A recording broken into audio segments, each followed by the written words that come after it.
All right, let's begin. And once again, welcome to our latest merchant webinar. Today's topic is going to be around content marketing to target new B2B customers. We've got Matt from Hawke Media who's going to be joining us momentarily to speak on this topic a little bit. But before we do, we just want to remind those of you who haven't participated in a while or maybe new to our series how you can participate.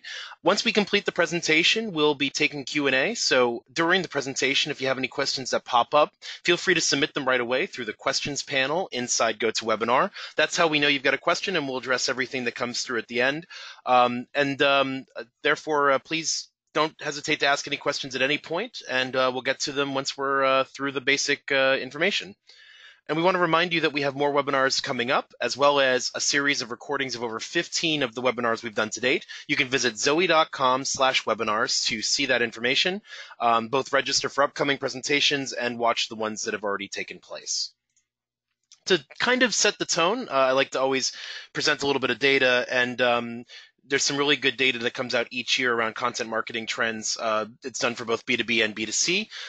We're focusing on B2B today, so the first thing that's really interesting is that 9 out of 10 B2B businesses that responded are using content marketing, but about half of the respondents either have a small or a one-person team. So for those of you who think that content marketing is this big machine, it certainly can be, but most basic activities can be done in very basic ways or with outside help. So that's part of what we want to talk about today. More than half of the respondents outsource at least one part of their marketing activity. Content generation doesn't have to be done by you. There are experts and people who understand your field who can come in and assist. Much of the outsourcing revolves around content creation. A smaller part of it covers promotion and distribution, measuring how it's doing, and your strategy.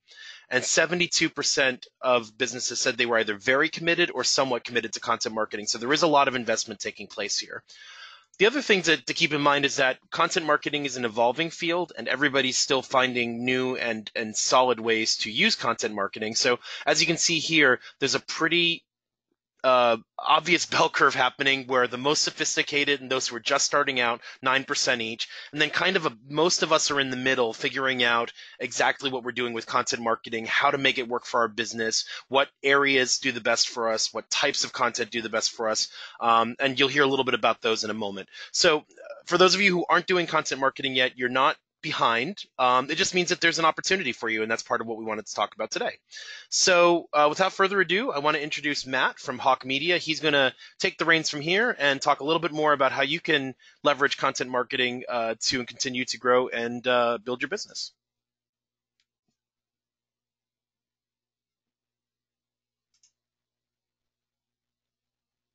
And Matt, you need to unmute.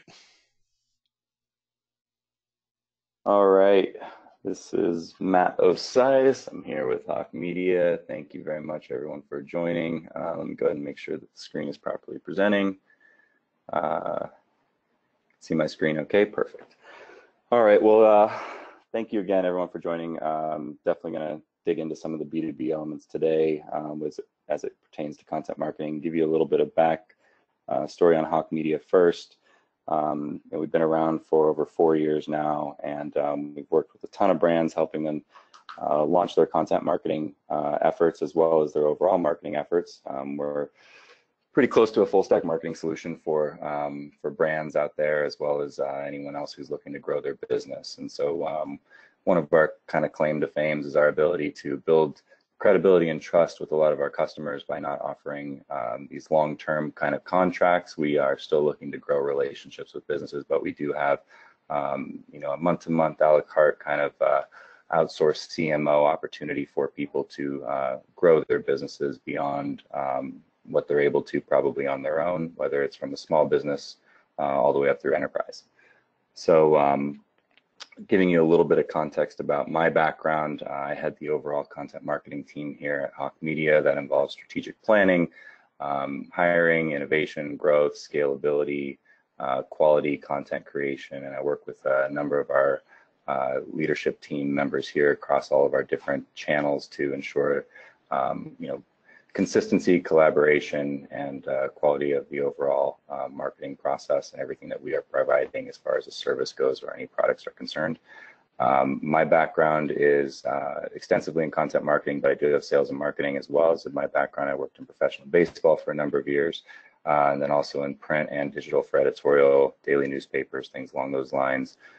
Started my own small business a while back when some of you may remember when American Choppers was really famous. No, I didn't start that business, but I did start a motorcycle customizing company and thought that would make me millions and millions of dollars. It did not, but I was able to learn a lot about marketing as well as building a small business. So I am able to kind of give a unique perspective as some of these businesses are growing, whether it is B2B or it's B2C, and it pertains to content and then overall operations in general, as I am running pretty large teams for the last 5 to 10 years. So let's dig right into it. So content and content marketing, it's really interesting when you look up the definition of content. It's something that most people are aware of. You look up the definition of marketing, it's something that also most people are aware of. But what's really interesting is when you put it together, we often find that people have trouble defining content marketing. And so there's a lot of definitions out there.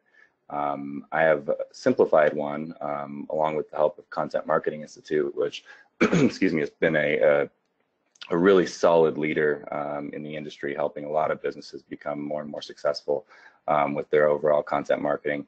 But it's really simplistic. I just think that it's more important to really understand the value of this. I have my team memorize this statement, not because I want them to be robotic, but it's really a lot of information is packed into this small definition. But content marketing is the process of developing, executing, and delivering content to create, nurture, and grow a company's customer base.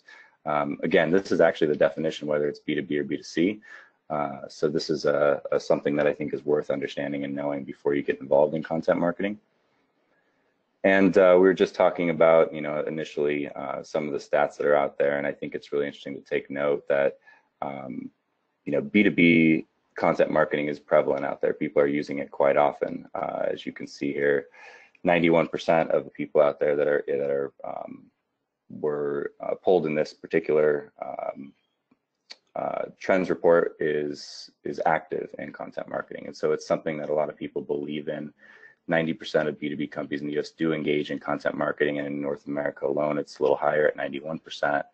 80% of B2B marketers say lead gen is a major content goal, whereas 75% of B2B buyers say they increasingly look for content that's trustworthy. And that means quite a bit, when you kind of think about how people engage with content. A lot of times they're really looking to find things that are trustworthy, that's going to satisfy some sort of need, educate them, and that ultimately helps them kind of move down the funnel.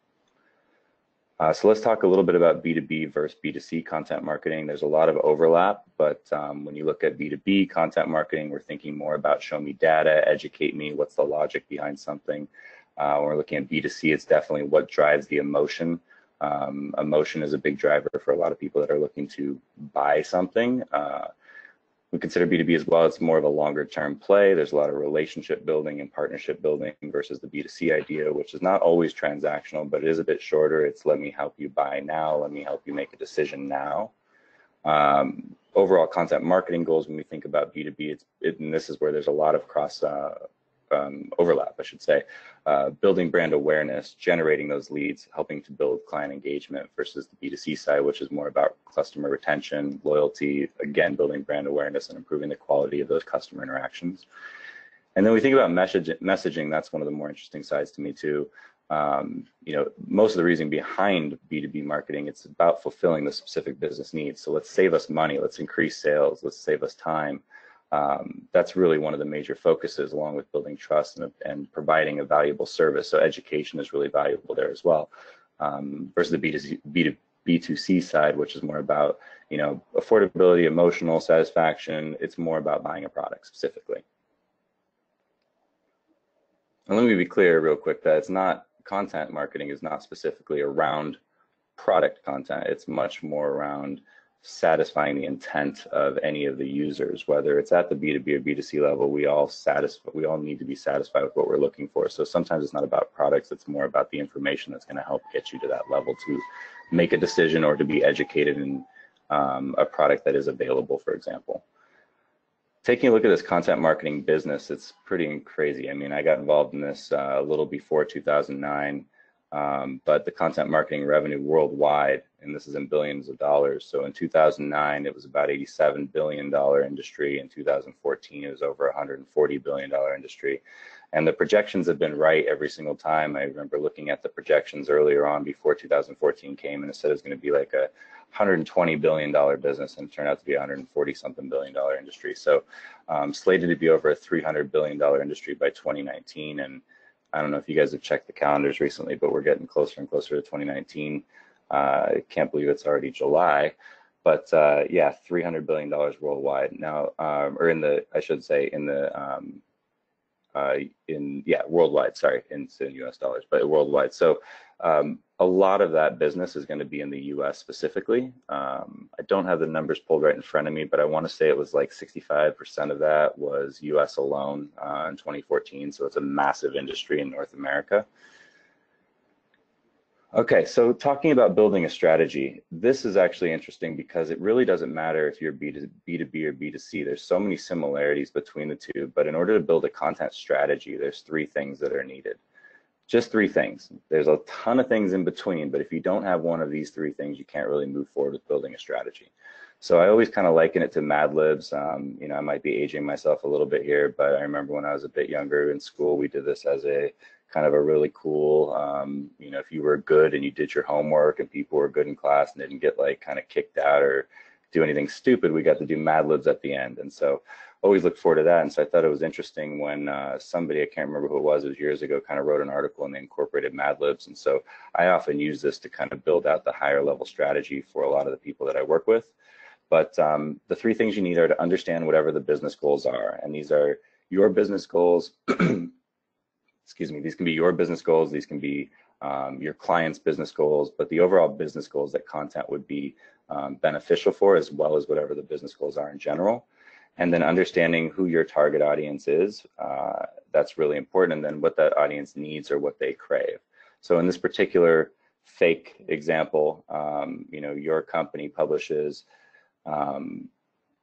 you know, content that's basically there to build awareness and improve client engagement by providing instructional and thought-provoking content that makes whatever that audience description is feel confident or prepared in this example so they can save time and money.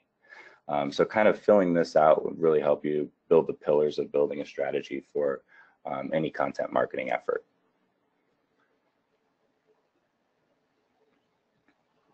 All right, so this is what I call the content marketing pyramid, or I should say the upside down pyramid. But basically what this does is kind of illustrate the three different types of content that most companies will use when they're looking to maximize their effort for whoever their audience may be. So awareness is the number one factor, and awareness incorporates things like education, information.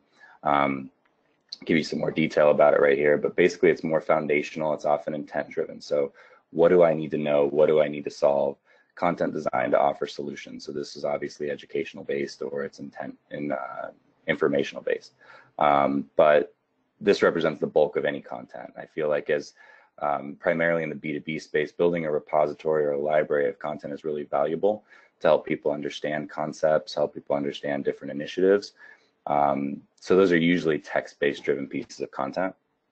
The next level is more content designed to engage. So these can be things like an ebook or a case study, or you know, oftentimes press releases can be more engaging.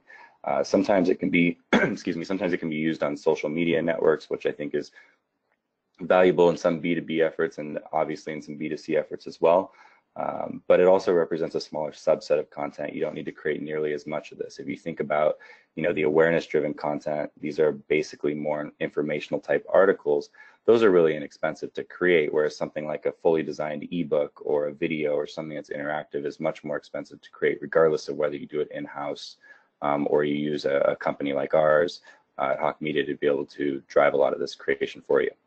And then lastly, and this doesn't fully apply to every single content marketing effort, but the advocacy side should be important and not overlooked. This is more about everybody that's reading, looking, ingesting your content, and how they are willing to promote it out there into the world, whether they are a full-fledged influencer or whether they are somebody that, you know, works for whatever company that's out there that might be a client.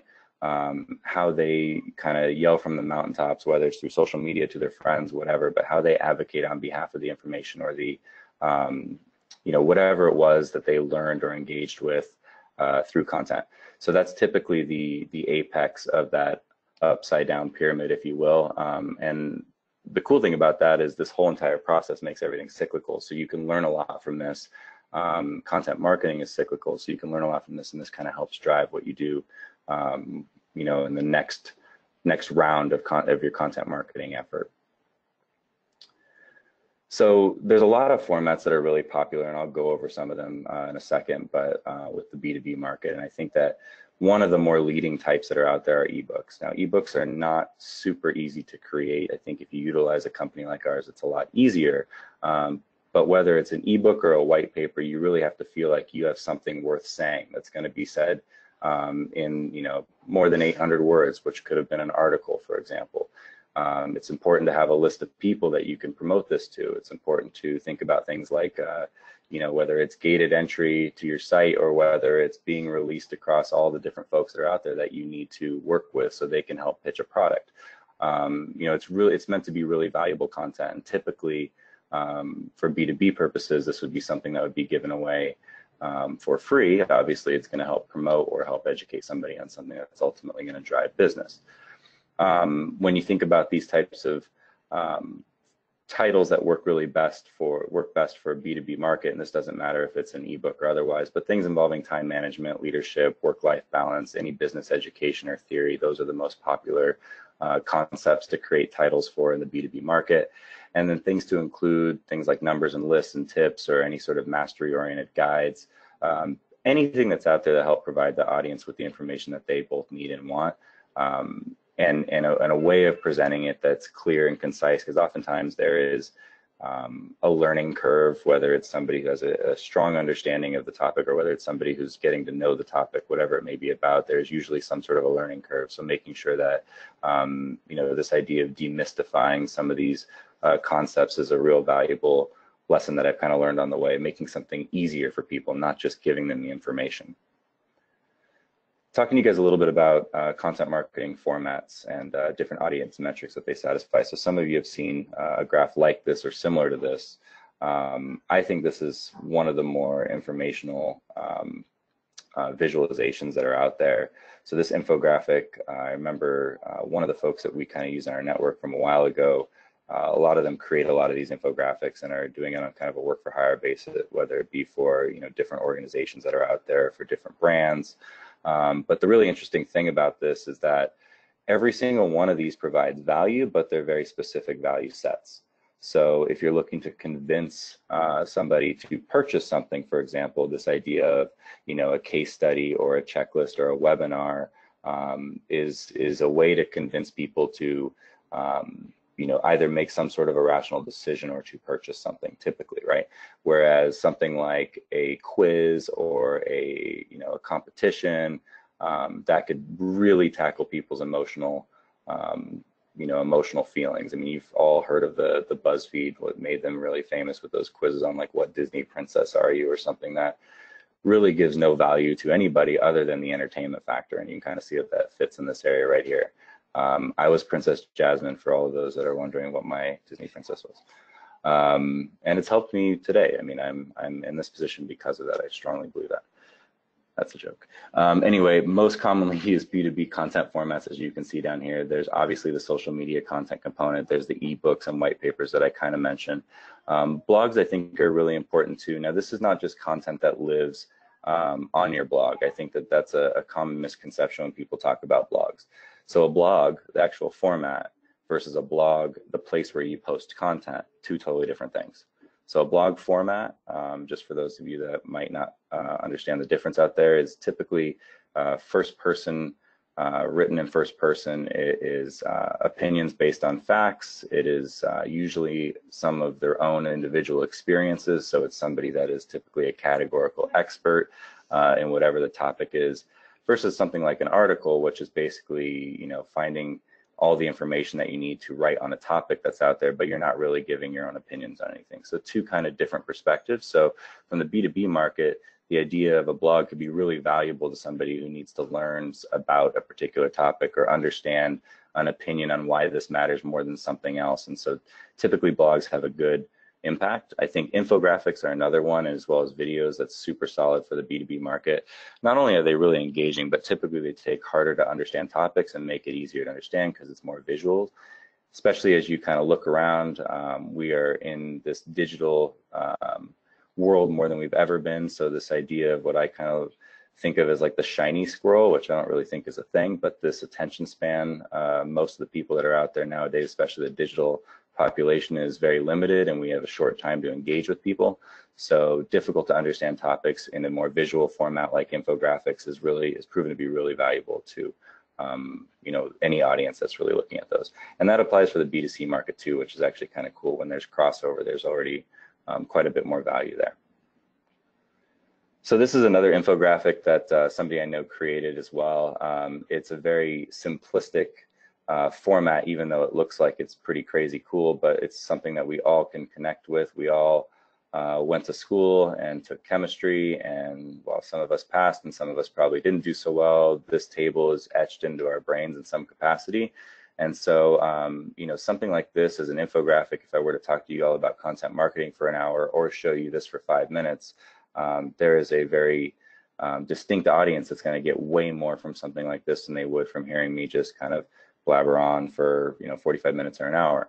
So the idea here, just very quickly, is you build a content strategy first. You consider what format you want to do. You consider how that content is going to be created, whether it's a how-to article or review, maybe it's a best practice, and then you look at whatever the platform is that that's going to publish on.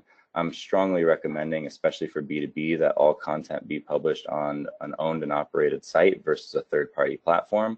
If you want to publish something to a third-party platform, I suggest that you use a derivative form of that and then publish that out with the audience clearly in mind for that platform. So if you're going to put something out on LinkedIn, you understand very clearly who the audience is on LinkedIn versus the audience on your owned and operated site.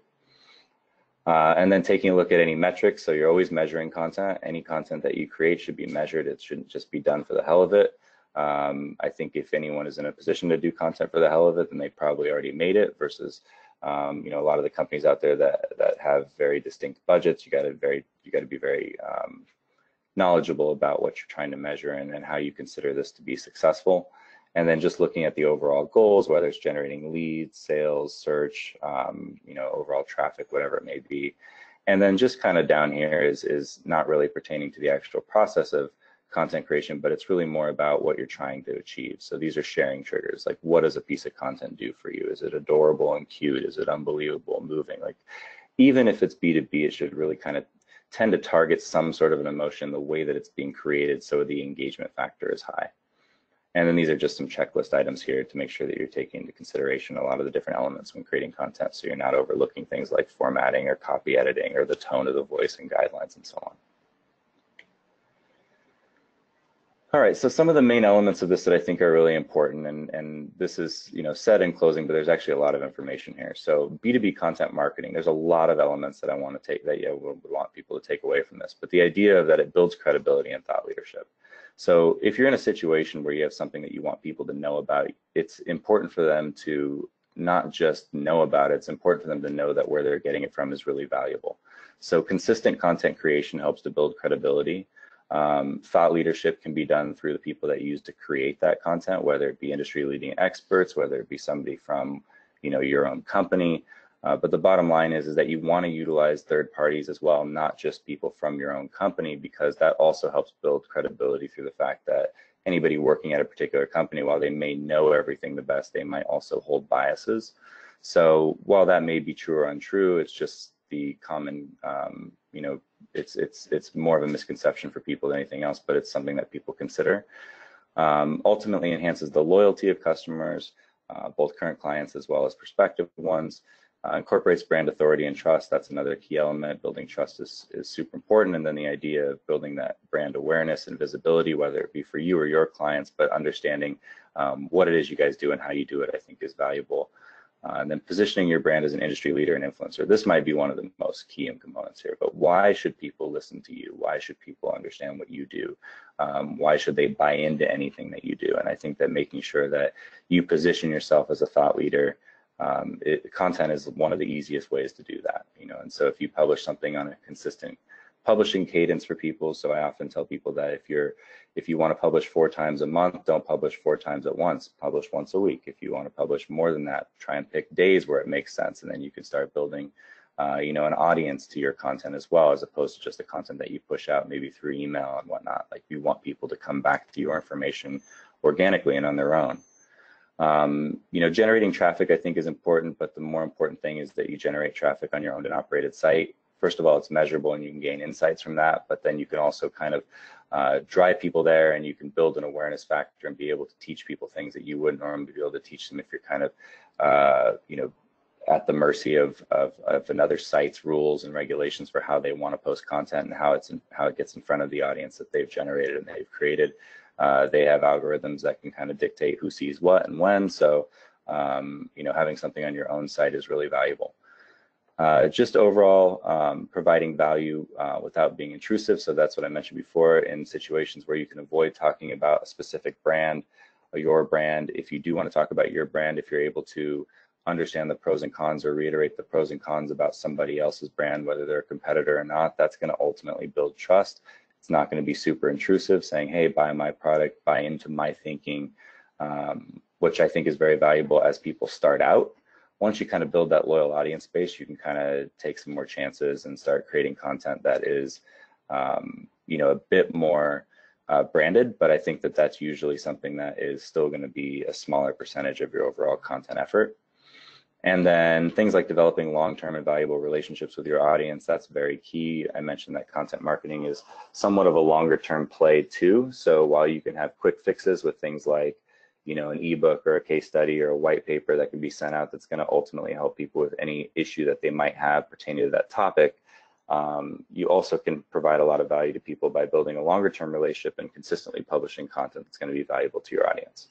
Then obviously lead generation, I think, is pretty valuable too. You know, a lot of these formats that I mentioned to you earlier on in this presentation help consistently with lead generation in conjunction with a lot of other marketing efforts, whether it be email, or, you know, any other various marketing techniques that are a little bit more traditional that might be response-based or direct response-based, you know, that can ultimately improve lead generation through those elements. So there's a lot of questions that I think are out there. Some of the questions that I kind of posed for you guys myself is, you know, to consider what content does your audience care about? As I mentioned before, in the strategy element, you really want to know about what your audience needs to help drive a lot of these topics. So next one being, what topics create value by teaching your audience something new? Really consider that. If you're teaching them something that the bulk of your audience already knows, then you're not really going to create a lot of value there. You want to try and find a way to either teach them something new or give them a new perspective on something. I think that that's probably one of the bigger B2B topics that's out there in the industry, is how do I get people interested organically, and that's creating something new. And then, you know, what's valuable to your market in general? Are you providing content that's not just valuable to your audience, but is it valuable to your market? So consider some of those things. Think about content marketing as a more longer term strategy. It definitely requires careful planning. There's a lot of tips that are in here, but also a lot more tips that I can help you guys with. If you have any more questions, you can come directly to me. I think engaging with a content marketing professional is really valuable. I tell people a lot, one of the ultimate thank yous in the industry that I'm in is when they decide to stop working with us. And I know that sounds weird, but when they decide to stop working with us, a company like ours, because they realize the value at such a large extent that they are willing to make the investment internally and in-house to have a full-fledged marketing and content marketing team. It's a pretty cool thing when you see someone start from nothing and then they get up to a point where they're investing, you know, hundreds of thousands of dollars in their own internal efforts. You know, obviously they're willing to kind of promote companies like ours a bit more when those things are successful. You know, of course, I'd love to have long-term relationships with people, but from a human standpoint, I think it's really cool when you see businesses evolve in that manner. So that's pretty much it for now. I think that there's a lot of questions that you may or may not have now or in the future, but I'm happy to answer those, you know, based on what you got out there, and you guys can kind of dictate where you want it to go from here. But yeah, for now, thank you very much.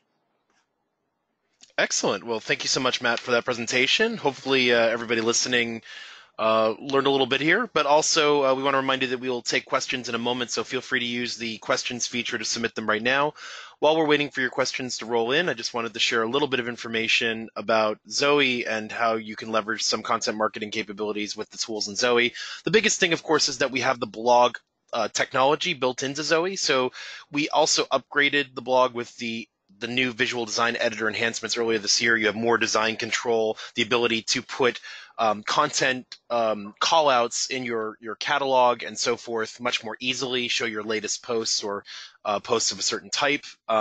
There's also, of course, RSS feed support, so you can submit your content to various search engines, which can be helpful in surfacing your content where people might be looking for it. You also have the ability to build CMS-driven pages in the visual design editor. On a more basic level, content marketing can just be the information you present on your website and making sure that that's effectively pushed out there. I have a customer on Zoey now that when they relaunched their site on Zoey, they had a site previously. They had they have a parts business and they have a local repair capability for those who are in the area.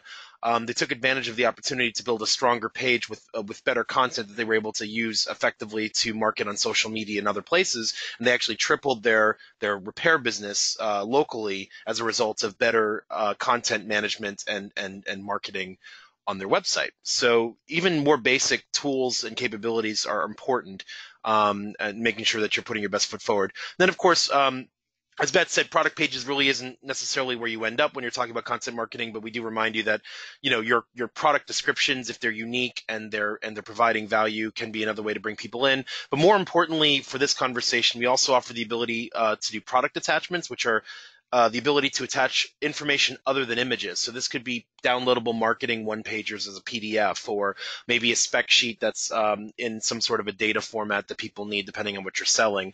That information is a form of your content that you might need to be able to get in front of people to help sell. So keep in mind that there's sort of different ways that you can look at this, but really in the purpose of the filter we're talking today, it's more about content generation that educates and drives interest from your potential audience. So the blog capability, the visual design editor are going to be areas where you're going to see a lot of benefit. And don't forget, because we talked about email briefly, the ability to target customers through email as well, the ability to integrate Zoey into your email service provider.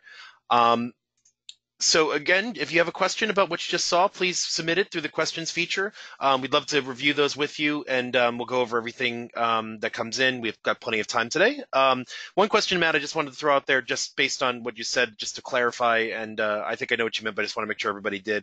When you say an owned and operated site, that doesn't necessarily mean that you specifically own the platform that it's on. It just means that it's your domain, right? So like in my case, it would be Zoey.com. I might build it on, you know, a WordPress solution or something like that that I don't technically own, or you know, a third-party solution. But what you mean is don't like post it on medium.com. You mean post it on like your own websites that you manage and own yourself, right?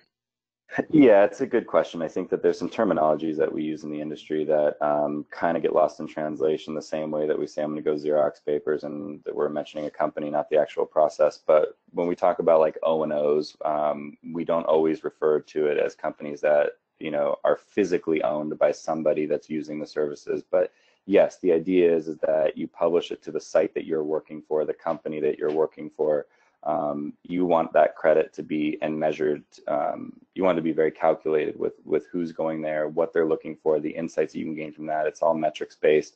But ultimately, what you create, what anyone creates, it doesn't matter what platform you're on. It doesn't matter, you know, as you're, whether you're B2B or B2C. I mean, but what's really, really important is that you create content for yourselves.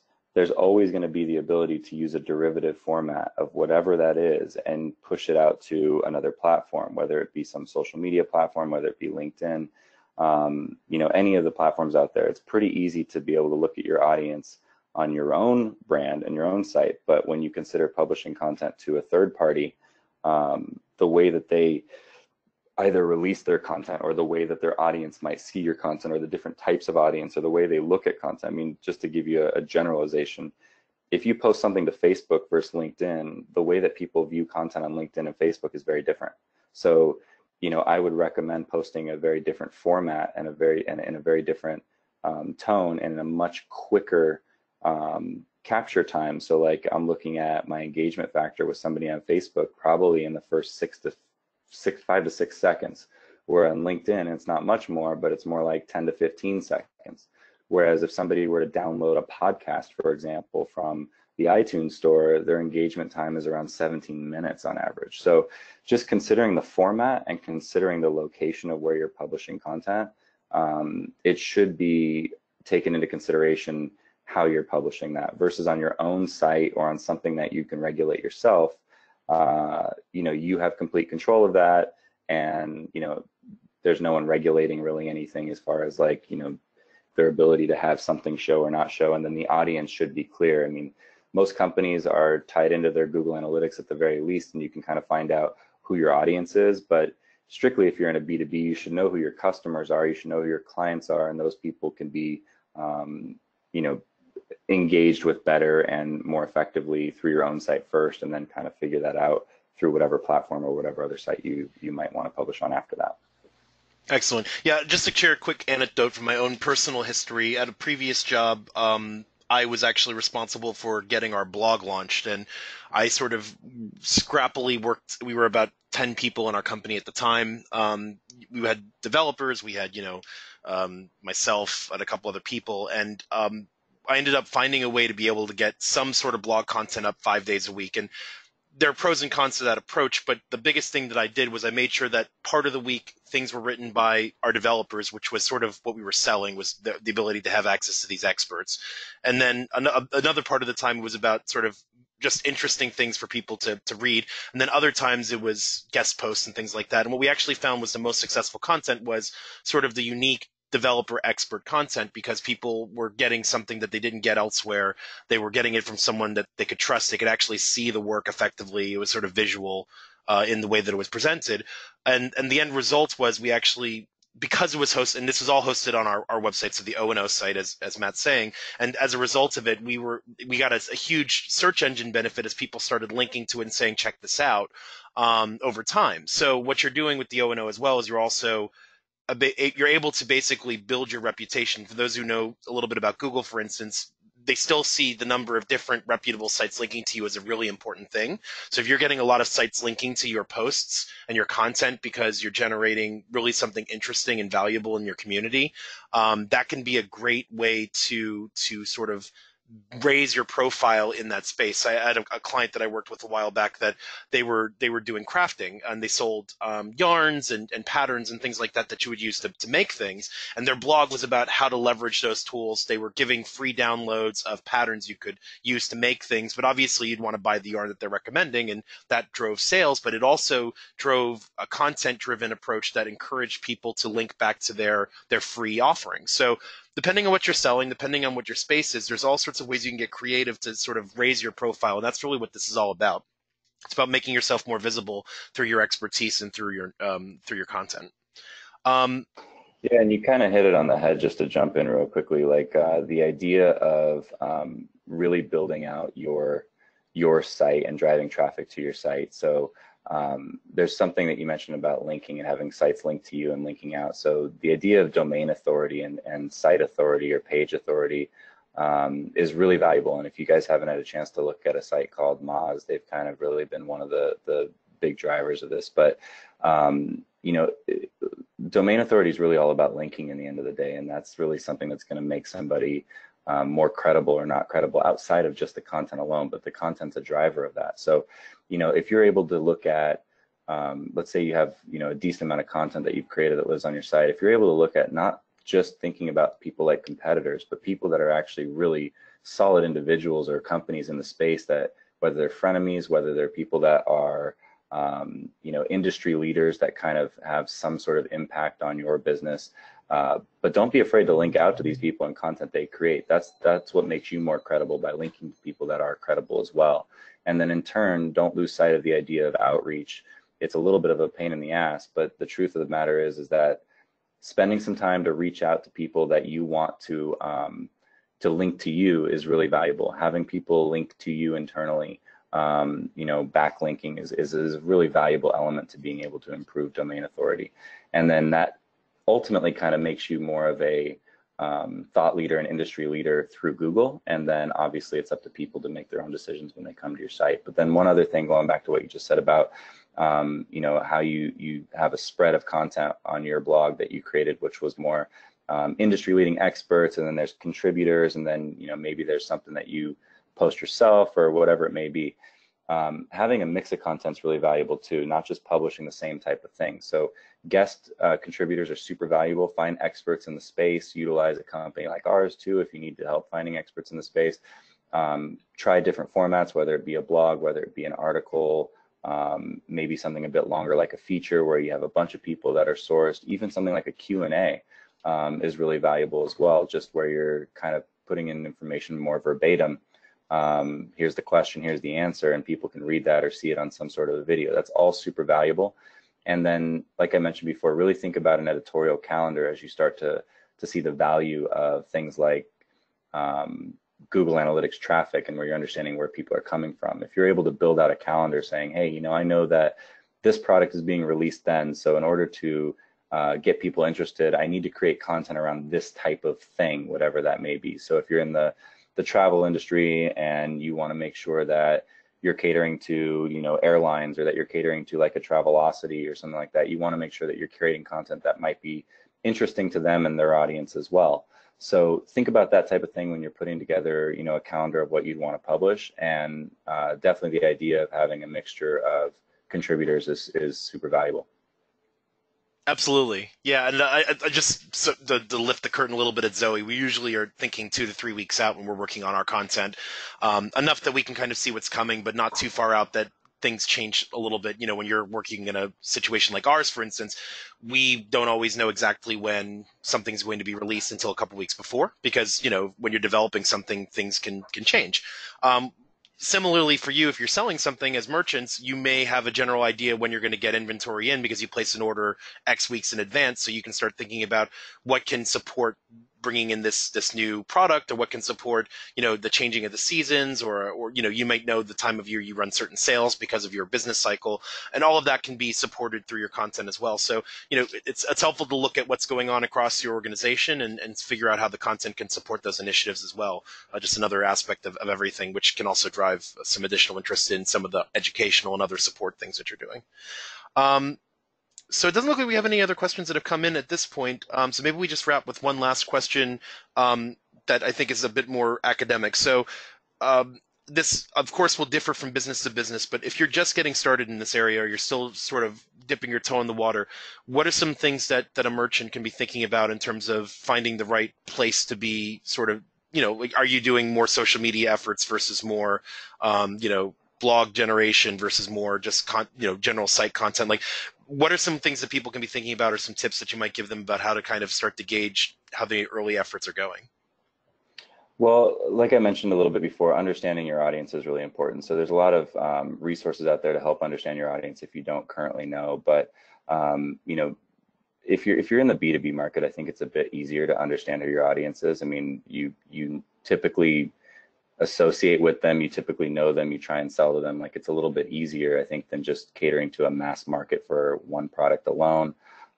So really understanding that, almost building out a persona, because that will help you understand how to create content. You want to kind of create content that is really well received by your audience too. So I would personally jump into more foundational pre-planning, deep dive type concepts when I'm working on a platform, or when I'm working on a project like this. Typically speaking, if you do enough due diligence in the beginning, and it might take a little bit longer, it becomes so much easier to actually create content going forward than just saying, oh, I need to create content. Let's just write something on this topic and I'm sure it'll be great. No, it may not be great. And that's the thing, is like, it's not really about whether it will read well. It might not. Like, so I had somebody ask me before, and this is actually a really interesting question that I think works for this particular presentation, but what do you consider good content, right? And so, like, this idea of good content, I had, you know, a CEO of a company ask me that before, and, you know, my answer was something that is really valuable to the audience, something that usually can teach them or drive some sort of an emotion, you know, something that is typically seen by you know, people that then are driven to something in particular, whether it's to purchase or whether it's satisfying some intent that makes them feel good about a concept or a purchase or a feeling. And it can be done in a number of different formats, completely free of errors, no grammatical mistakes, things like that. And the CEO of the company, I said, well, what do you consider it? And he looked at me, straight in the eye and said, whatever gets the most views. And I was like, wow, okay, so that's a very different perspective. They're both correct in those ways, right? Like, it just depends on the goals. But I think understanding your audience is really important. So whatever gets the most views is an answer, but sometimes the things that get the most views don't actually help people positively. They can help people negatively, and that ultimately can have a negative effect going forward. So that's why I say the pre-production planning of content is really valuable, and understanding what your goals are and what you're trying to do, as well as your audience. Now, I'd say as far as where you should publish to, I think that the social media effort is great, but I think until you create content more for yourself, it's not really super worth starting to build your social content following. I'm not saying don't do that. That's not my advice, but I'm just saying envision the fact that people like something that you post socially, and then they come to your site and they don't have anything but product information or services. There's no more content for them, or nothing of super value to them, right? They're not going to be able to say, oh, that was really useful that I went here off this kind of interesting, lead, or interesting plug, or interesting content kind of lead into something else, whether it be, some interesting question, and then I want to find out the answer, and then I go to the site and I get that information. There's really nothing else. So build content more for your site first. Create something like, depending on your industry, but 15 to 20 or 30 pieces of content. These could be 400 to 800 word articles where they're really around helping people understand a concept or teaching somebody something. Don't try and teach them everything in one article. Teach them something that is in digestible nuggets. If you try and teach somebody too much at once, that's going to be overwhelming for people. So if you're able to give them something small, and then make sure that that has a link to the next thing, think about it more as like an education center of sorts, right? Like I often tell people, I worked for a financial publisher for a number of years, and we basically created this education center where it was everything you need to know about, saving for retirement, everything you need to know about taxes or payroll taxes or salary increases or asking for a salary, whatever it may be. And we didn't create your complete guide to that in one article. We created a series of content where the first one you'd read would be maybe 400 to 600 words. And then from there, it would link you to the next one if that's where you wanted to go, or you could see all the titles at the bottom of that so you could jump ahead to wherever you wanted to go. Not only does that give you more landing pages, which is going to make you feel in the eyes of Google and others like you have more content, which is true, but it also makes it easier for you to satisfy any particular title through content. Which is actually really valuable in driving SEO. If SEO happens to be any one of your goals, which there's only positive income from bringing in SEO, organic search, make sure you're completely satisfying your title, and that you're not saying like the comprehensive guide to, all things travel, and then it's a 400-word article. There's no way that that's a comprehensive guide. So like really make sure that you're just satisfying the title. Think about more content, not necessarily trying to cheat the system by saying, here's a 300-word article. Like really be conscious of that, but understand your audience and make sure that they're able to, really take in whatever that content is, and then help them move to the next piece. And that's kind of the best way to get started with that. I think that the last thing I'd say with that, though, is that don't try and do everything yourselves. It's really hard. Most of us are focused on other areas of our business. Feel free to look at the market and see what's out there. You're welcome to call me or anyone on the team if you are interested, but really understand how a company that's out there can help you with content creation, that's seasoned and understands the different value adds to how content is created and why, and making sure that a lot of the best practices are taken into consideration. Because it's not a secret how many people are creating content out there, but it is insane when I look at this market and I see how many people are creating content inefficiently, and it's actually hurting them in a lot of ways. They're spending a lot of money internally and they're not showing up in search. They're spending a lot of money and their email opens are really low. So like really speaking to a company that has this type of information, has been doing it for a while, can provide a lot of value. So something to consider. You're in good hands, basically, to quote the Allstate commercial. It's interesting that you mentioned that, just to kind of piggyback on that. We've actually taken an interestingly similar approach at Zoey, where instead of trying to cover very vast topics and very heavy lengths, we've sort of broken things down into smaller chunks, and then as we complete the bigger picture with, piece by piece, we've then done sort of overview pages where we kind of link back out to some of the other content. And we've actually found ourselves sort of linking back to previous posts increasingly often as we build this library of content, because we're able to refer newer people who are finding us for the first time to things we've written in the past. So if you build your building blocks in the right sequence and kind of think about that as sort of you're sort of building the house brick by brick, as you think about it, then you start building the staircase from the second floor to the first floor and bringing people back around. And so no matter how they find you, you can kind of get them deeper into understanding your expertise level and what you bring to the table and find value in that. So, I think that's part of the strategy we've taken on at Zoey, and we've certainly seen success with that as well. Yeah, I mean, think about it like the roots of a plant. They just go down deeper and deeper and deeper. And so this idea of short tail and long tail, I'm not sure who on the call is familiar with that, but the idea of short tail keywords and phrases versus long tail keywords and phrases. So, if you were to just type in like travel, that's definitely a short tail keyword. Or if you were to type in, buy an airline ticket, that's a short tail phrase. If you were to type in something like buy an airline ticket in July through Delta in first class, like that's much more of a long tail phrase. So this idea of having a good mix of more of the basic content that's going to be very short tail, that's probably much more saturated on the internet, which means you may or may not have the opportunity to rank really well for that content, or you may not see as much traffic to that in the beginning, but that piece of content makes you more qualified to talk about something a bit more long tail.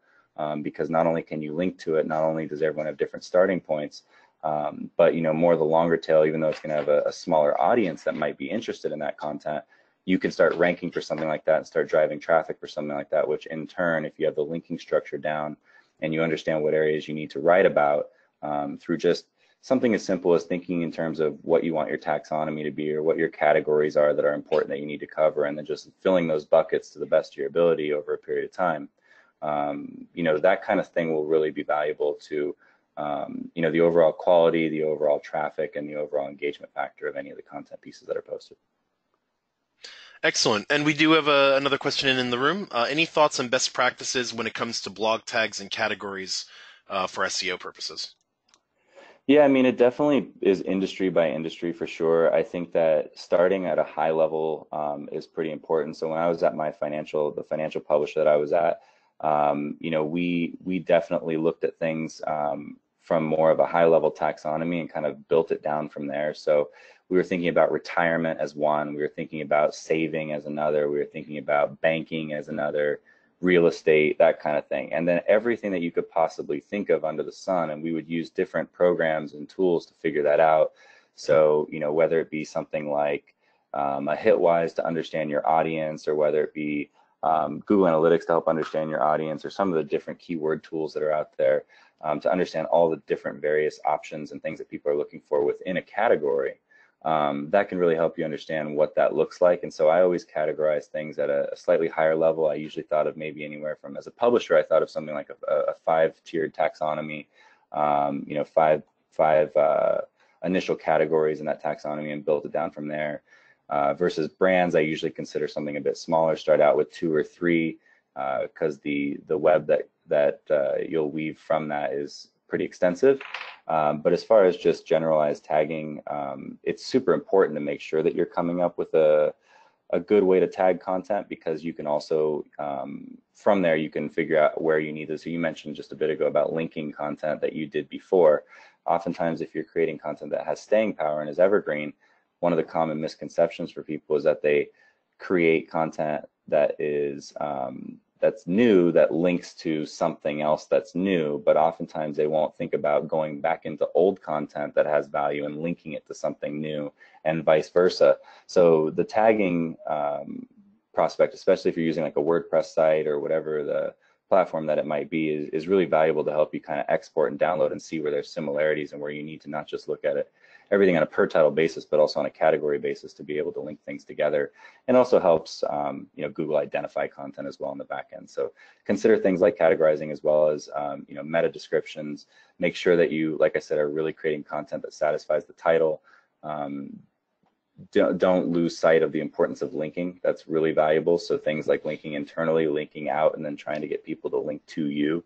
And then just making sure that your content is truly original. Custom content, original content creation does so much better than anyone that's out there that's constantly just copying and pasting stuff that they found and then putting it online with a few blurbs that's their own. Google's pretty smart, so it doesn't really help as much there.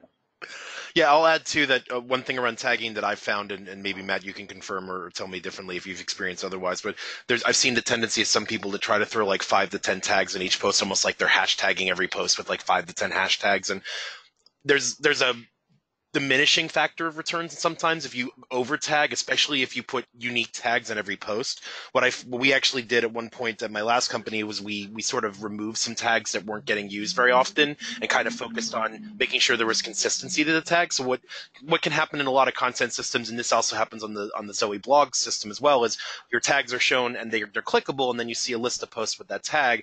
That can be beneficial to have sort of effectively new landing pages on your site that are around a certain topic.